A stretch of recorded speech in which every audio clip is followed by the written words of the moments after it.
Good evening to all. Today discuss about the topic is previous పేపర్లో ఉన్న sums కోసం explain చేద్దాం. So ఈ ప్రాబ్లమ్స్కి వచ్చేసరికి ఇది యూనిట్ 5లో ఉన్న ప్రాబ్లము. మనకి లాస్ట్ సప్లీ పేపర్లో అంటే R23 నవంబర్ 2025లో సప్లీ ఎగ్జామ్ జరిగింది. సో ఆ సప్లీ పేపర్లో నుండి తీసిన క్వశ్చనే మనకి ఇది. సో ఫస్ట్ ఆఫ్ ఆల్ ఇది యూనిట్ 5లో ఉన్న example discuss about the first some వచ్చేసరికి 11th B తీసుకున్నాను. సో ఫస్ట్ ఏం చెప్పాడు, ఏ 50 ohms lossless line is connected A signal off 50 kHz to load of 140 ohms.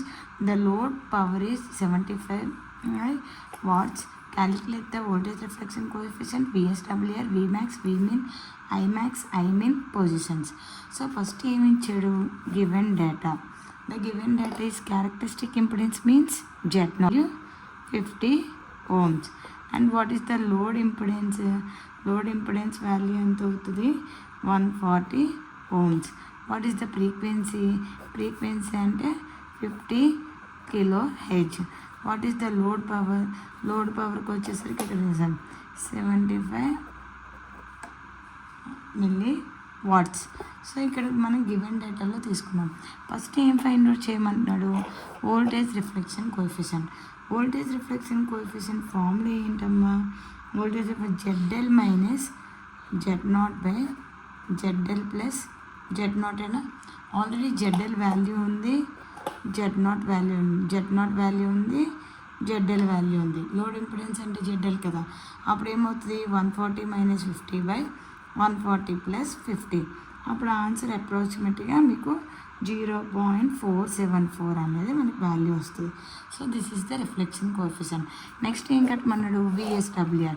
What about VSWR formula ఏంటి? VSWR formula అనేది depending on reflection coefficient మీద ఉంటుంది. అంటే 1 plus reflection coefficient by 1 minus reflection coefficient.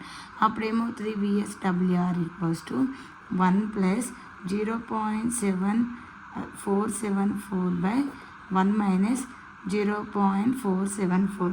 అంటే ఇక్కడ మీకు ఆన్సర్ 2.8 అనేది వస్తుంది VSWR. అండ్ నెక్స్ట్ ఏమన్నాడు, Vmax, Vmin, Imax, Imin. Vmax, Vmin కడితే Imax, Imin ఆటోమేటిక్గా ఫైండ్ అవుట్ చేసేవచ్చు. సో ఫస్ట్ Vmax కట్టాలంటే మనకి పవర్ ఫార్ములా ఇచ్చాడు. What is power?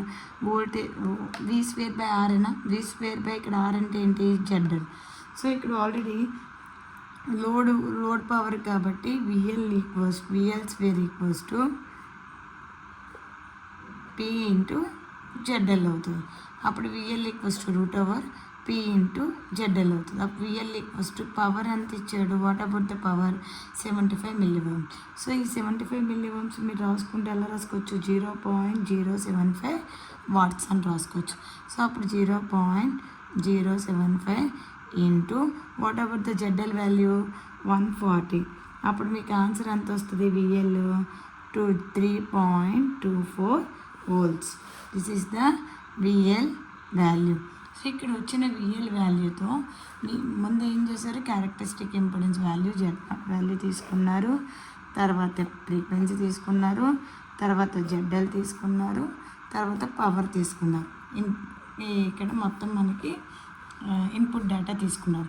తర్వాత reflection coefficient ZL minus Z0 by ZL plus Z0 కాబట్టి అది కూడా ఫైండ్ అవుట్ చేశారు. తర్వాత VSWR ఆల్రెడీ ఇక్కడ రిఫ్లెక్షన్ కోఎఫిషియంట్ కట్టాం కాబట్టి ఈ వాల్యూ పెట్టి VSWR ఫైండ్ అవుట్ చేశారు. VL square equals to P into ZL. ఆ VL equals to root over P. అంటే ఇక్కడ మనం ఏంటి, వోల్టేజ్ లోడ్ అనేది కట్టాం. సో ఈ వోల్టేజ్ లోడ్తో మనం Vmax, Vmin ఈజీగా ఫైండ్ అవుట్ చేయొచ్చు. So first of all so అప్పుడు ఏమవుతుంది, VL ఆల్రెడీ మనం ఫైండ్ అవుట్ చేసాం కదా, VL V plus 1 plus reflection coefficient. So already మీకు ఏం చెప్పాను, Vmax, Vmin కట్టాలి. Vmax, Vmin కట్టాలంటే ఆ ఫార్ములా అనేది మనకి Vmax ఫార్ములా ఏంటి, V plus 1 plus reflection coefficient అయితే Vmax. అదే Vmin ఫార్ములా ఏంటి, V plus 1 minus reflection coefficient అయితే Vmin. సో అందుకే ముందు V ప్లస్ కట్టాలి. V ప్లస్ కట్టాలంటే అప్పుడు ఆల్రెడీ VL వాల్యూ తెలుసు, రిఫ్లెక్షన్ కోఎఫిషియంట్ వాల్యూ తెలుసు. సో హ్యాపీగా నువ్వేం చేయొచ్చు, VL by 1 plus reflection coefficient చేసాం అనుకో, అప్పుడు నీకు V ప్లస్ వాల్యూ వచ్చినట్ట. సో అప్పుడు ఏమవుతుంది, what about the VL value? VL ఎంత వచ్చింది, ఇందాక కట్టాం కదా 3.24 by 1 plus reflection coefficient value ఎంత వచ్చింది 0.474. అంతేనా? మనకి ప్రీవియస్ సమ్లో మీకు చెప్పాను, ఇక్కడ ఏం చెప్పాను, రిఫ్లెక్షన్ కోఎఫిషియంట్ వాల్యూను VL వాల్యూ 3.24. సో దాన్ని బట్టి మీరు ఫైండ్ అవుట్ చేయాలి. సో అప్పుడు ఇక్కడ మనకి ఆన్సర్ ఎంత వస్తుంది అంటే VL value V plus value approximately 2.2 value వస్తుంది. సో అప్పుడు ఈజీగా ఫైండ్ అవుట్ చేయొచ్చా, 2.2 ఇంటూ 1 ప్లస్ 0.7474. అప్పుడు మనకి V మ్యాక్స్ వాల్యూ 3.24 వోల్ట్స్. అదే Vmin కట్టాలంటే అగైన్ మళ్ళీ 2.2 1 మైనస్ 0.474. అప్పుడు దీని వాల్యూ ఎంత వస్తుంది, దగ్గరగా 1.16 వోల్ట్స్. సో ఇక్కడ ఇలా Vmax Vmin కడతాం. మరి ఇప్పుడు Imax Imin ఎలా కట్టాలి, ఆటోమేటిక్గా Vmax Vmin వస్తుంది. కాబట్టి V అంటే ఏంటి formula, V equals to IR కదా. V ఈక్వల్స్ టు IR అయినప్పుడు I ఈక్వల్స్ టు ఏమవుతుంది, V బై R కదా. సో అప్పుడు Imax ఈక్వల్స్ టు ఏమవుతుంది, Vmax by Z0. So what about Vmax 3.24 by Z0 value ఎంత 50. సో అప్పుడు ఆన్సర్ 0.068 ఆంపియర్స్ కరెంట్ కాబట్టి. అలాగే సేమ్ ఇది కూడా Vmin by Z0. What about Vmin 1.16 by 50. అప్పుడు దీని ఆన్సర్ ఎంత వస్తుంది, Vmin value 23.2 milliamperes. So Vmax Vmin కడితే Imax Imin వాల్యూస్ని ఈజీగా ఫైండ్ అవుట్ చేయొచ్చు. ఇది వోల్టేజ్ కాబట్టి వోల్ట్స్తో ఐడెంటిఫై చేస్తాం, కరెంట్ కాబట్టి ఆంపియర్స్తో ఇండికేట్ చేస్తాం. This is the process of whole some.